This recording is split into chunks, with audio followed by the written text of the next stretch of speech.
اللہ رب العزت جو حقیقی معنوں میں ہمارے خالق اور مالک ہیں اور سب سے زیادہ سچ بولنے والی ذات اللہ رب العزت کی ذات ہے، اور اللہ رب العزت کی تمام باتیں ہی میرے اور آپ کے لیے فرض ہیں اور قابل حجت ہیں۔ میرے اللہ کی کوئی بھی بات ایسی نہیں ہے جس کے بارے میں کوئی بھی انسان یہ کہہ سکے کہ یہ تو فضول سی بات ہے، نعوذ باللہ من ذالک، یا اس کے بارے میں کوئی بھی انسان اس بات کا اظہار کر دے کہ یہ بات اتنی اہمیت کی حامل نہیں ہے۔ جب اللہ قرآن مجید فرقان حمید میں بارہا مقامات پہ بار بار اس بات کی طرف توجہ دلا رہے ہیں کہ تمہارا خالق میں ہوں اور تمہارا حقیقی مالک میں ہوں، تو اس کا مطلب یہ ہے کہ پھر مجھے اس اللہ کی، اس خالق و مالک کی ہی بات ماننی ہے۔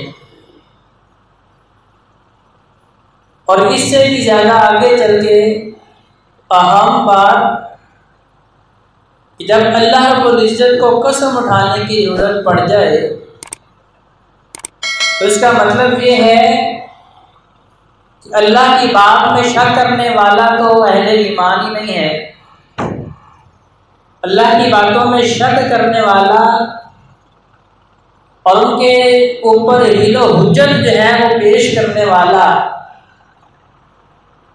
اور اللہ کے فرامین کے اوپر اگر مگر چونکہ چنانچہ اور اپنی شرائط رکھنے والا، گویا کہ وہ اللہ کو نہیں مان رہا ہے۔ لیکن جب اللہ قسم اٹھا رہے ہیں تو اس کا مطلب یہ ہے کہ بات اور زیادہ اہمیت کی حامل ہے۔ ساری باتیں اہمیت کی حامل ہیں، لیکن یہ معاملہ بہت زیادہ سنگین ہے، اور اس معاملے میں بالکل رتی برابر بھی غفلت نہیں برتنی، اس معاملے میں بالکل سستی کاہلی کا شکار نہیں ہونا۔ کہنے والا اللہ ہے، ساری کائنات کا پیدا کرنے والا ہے، جس کے قبضہ قدرت میں میری اور آپ کی زندگی اور موت ہے، جس کے ہاتھ میں زمین و آسمان کا اختیار ہے۔ تو جب وہ بات قسم اٹھا کے کر رہا ہے تو اس کا مطلب یہ ہے کہ دل و دماغ کو 100% حاضر رکھ کے اس بات کو ذہن نشین بھی کرنا ہے اور پلے بھی باندھ لینا ہے اور اسی میں اپنی کامیابی کو تلاش کرنا ہے۔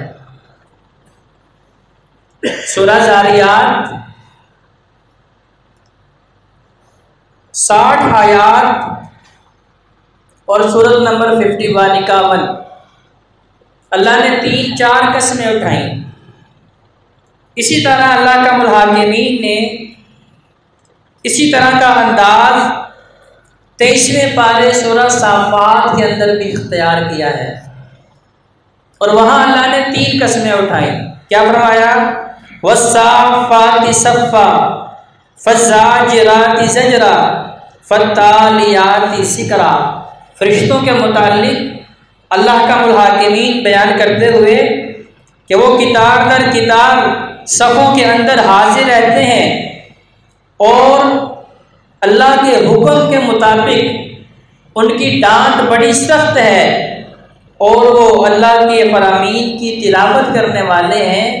یہ 3 قسمیں اٹھا کے انسانوں کو بتایا کہ پہلی چیز کہ وہ صفوں کے اندر کتار در کتار موجود ہیں، مطلب اللہ کے حکم کی حکم عدولی نہیں کرتے۔ تو یہ چیز ہمیں بھی اپنے اندر پیدا کرنی ہے تو پھر فرشتوں سے بہتر ہوں گے۔ دوسرا کہ جب اللہ کے بندے انسان اللہ کو بھول جاتے ہیں، اللہ کے پیغام کو بھول جاتے ہیں، اپنی تخلیق کے مقصد کو فراموش کر دیتے ہیں، تو پھر ان کے اوپر ڈانٹ ڈالی جاتی ہے، یعنی اللہ کا عذاب ڈالا جاتا ہے۔ تو اس کے اندر سے ہم نے نصیحت اور عبرت پکڑنی ہے۔ اور تیسری چیز کہ وہ اللہ کے کلام کی تلاوت کرنے والے ہیں، کیا یہ تینوں خوبیاں ہمارے اندر موجود ہیں کہ اللہ کہتا ہو میرے سامنے صفوں کے اندر کھڑے ہو جاؤ؟ اللہ پکارتا ہے کہ نہیں پکارتا؟ اللہ کی طرف سے دن میں 5 مرتبہ بلاوا آتا ہے، کیا وہ میرے سامنے صفوں کے اندر کھڑے ہو؟ اللہ فرشتوں کی خوبیاں بیان کر رہا ہے کہ جو بندگی کیسی کرتے ہیں کہ اللہ کا حکم ہوتا ہے سر تسلیم خم کر لیتے ہیں، ان کی دوڑیں لگ جاتی ہیں کہ اللہ کا حکم آیا ہے، میں نے پہلے عمل کرنا ہے، میں نے پہلے عمل کرنا ہے۔ قرآن کی تلاوت کثرت سے کرنے والے ہیں، اللہ کا ذکر کرنے والے ہیں۔ اس کے بعد فرمایا ان الہکم لواحد، تم سب کا الہ ایک اللہ ہے۔ یہ فرشتے جنہیں اللہ نے بڑی طاقت دی ہے، بڑے قد کاٹ دیے ہیں، جو پرواز زمین سے آسمان تک، آسمان سے زمین تک کر سکتے ہیں، اتنی بڑی مخلوقات کو پیدا کرنے والا بھی ایک اللہ ہے۔ تو انسان تمہارے ذہن کے اندر بھی یہ بات اچھی طرح راسخ ہونی چاہیے کہ میرا بھی اللہ مالک ہے، وہ اکیلا ہے، وہ اکیلا سارے نظام کو چلا رہا ہے۔ تو یہاں پہ اللہ کا الحاکمین سورہ زاریات میں ایک اور اپنی نعمت کا تذکرہ کرتے ہوئے اس کی 4 قسمیں اٹھا کے کیا فرما رہے ہیں؟ فرمایا قسم ہے مجھے ان ہواؤں کی جو اڑا کے بکھیر دینے والی ہیں۔ یہ ہوا جس کی آج ہمارے نزدیک بالکل کوئی اہمیت نہیں ہے، لیکن جب اسی ہوا میں سے اللہ تعالیٰ آکسیجن کم کر دیتے ہیں تو آج سے 1 سال 1.5 سال پیچھے جائیں ذرا کہ 2 سال ہوئے زمین پہ کیسے تھے کہ اپنے گھروں میں محصور تھے۔ کرونا نام کی بیماری نے ہر انسان کو گھر کے اندر محصور کر دیا تھا۔ وہ کیا تھا؟ کیونکہ ہر چیز میرے اللہ کے اختیار میں ہے۔ یہ بیماری، یہ وبا، ہر چیز میرے اللہ کے اختیار میں ہے۔ کہاں سے چلی، کہاں تک پہنچی، کیسے پہنچی، ہواؤں کے ذریعے پہنچانے والا میرا اللہ ہے۔ تو اللہ ہواؤں کی قسم اٹھا رہا ہے کہ اڑانے والی اور بکھیر دینے والی کیا بکھیرتی ہے؟ رحمت بھی بکھیرتی ہے، اللہ کے عذاب کو بھی بکھیرتی ہے۔ یہی ہوا رحمت کی چلتی ہے۔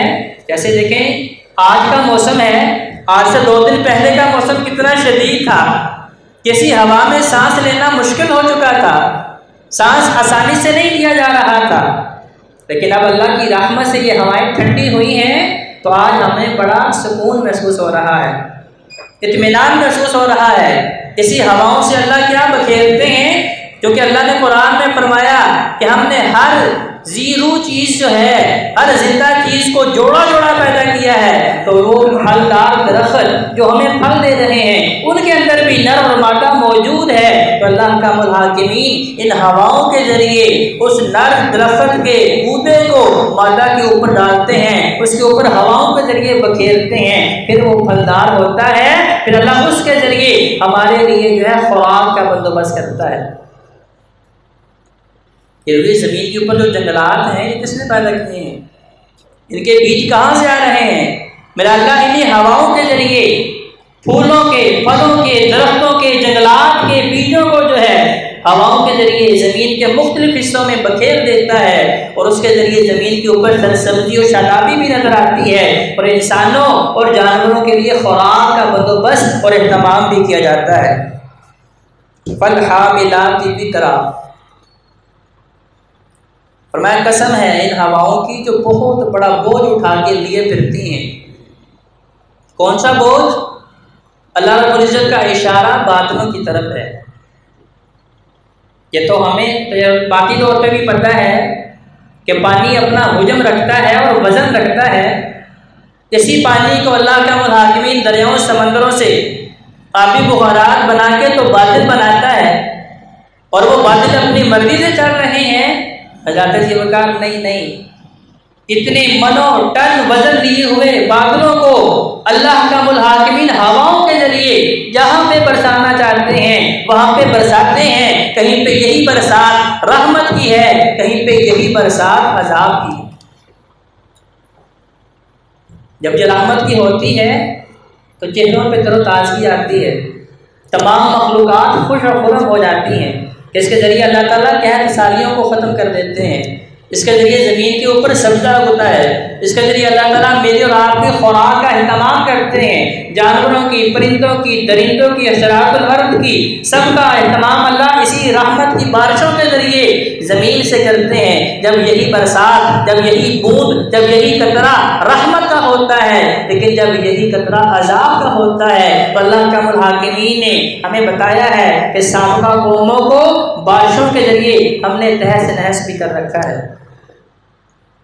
اور زیادہ دور کیا جانا ہے، عزیز وقار، آج ہمارا وطن عزیز عذاب الہی کا شکار ہے۔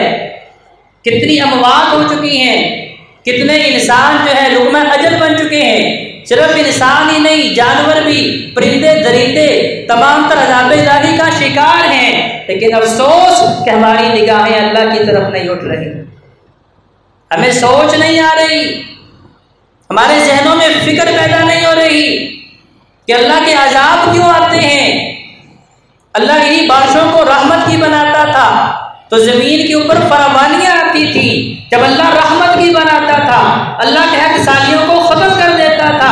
جب اللہ رحمت کی بناتا تھا، دنیا بڑھتی تھی، نشو و نما پاتی تھی۔ لیکن جب اللہ تبارک و تعالیٰ نے عذاب بنایا ہے تو سابقہ قوموں کو چھوڑیں، جنوبی پنجاب کو دیکھیں، سندھ کو دیکھیں، بلوچستان کو دیکھیں، کسی انسان کے بس کی بات نہیں ہے کہ اس کے سامنے کھڑا ہو سکے۔ اب کتنے ہیں بڑے بڑے بادشاہ جو بڑے بڑے دعوے کرنے والے تھے، ہم یہ کر سکتے ہیں، ہم یہ کر سکتے ہیں، ہم فلاں کام بھی کر سکتے ہیں، تو اللہ کا الحاکمین بتا رہے ہیں قسم اٹھا کے کہ یہ ہوا جس کی آپ کے نزدیک اہمیت نہیں ہے، لیکن ہم نے اس کو کتنی بڑی نعمت بنایا ہے کہ اس کے ذریعے کتنے منو ٹن وزن اٹھانے والے یہ باطلوں کو ہم حکم دیتے ہیں اور یہ چلتے ہیں جہاں ہمارا حکم ہوتا ہے۔ دیکھیں ایک ہی شہر کے اندر آپ اپنے گھر سے نکلیں، بازار تک کا سفر کریں، شہر تک کا سفر کریں، کتنا سفر ہے؟ بمشکل 3-4 کلومیٹر کا ہوگا، اس سے زیادہ تو نہیں، لیکن راستے میں کہیں پہ برسات ہو رہی ہے، کہیں پہ کڑی دھوپ نکلی ہے۔ اس کے پیچھے کیا میری اور آپ کی خواہشات ہیں؟ کیا اس کے پیچھے سائنسی ٹیکنالوجی موجود ہے؟ نہیں نہیں، حضرت جیوکار، اس کے پیچھے میرے اللہ کا کنٹرول ہے۔